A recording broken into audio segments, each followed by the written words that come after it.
Assalamu alaykum Avtocenter podpисчиклari. 2025 yılda ishlab chiqarilgan Tracker Premier Plus mashinamizni sotib oldik. Mashinamiz elde radiator reshotkalar o'zgargan, farlar, kapotlari plyonka bo'lgan.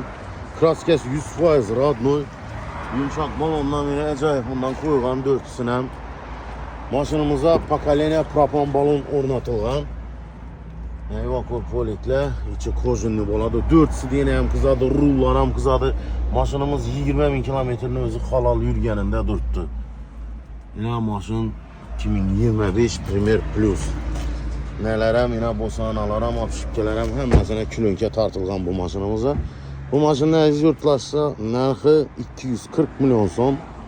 Ikkilamchi kredit, barter, Alamanda birgella bo'lsam, xudo xolasa kelishib beraveramiz ustunda gelsangizlar. Menzil Xanka yolunda 9 ahırı Avtocenter salonumuzda durdu. Bemalol murojaat etib kelaverasizlar.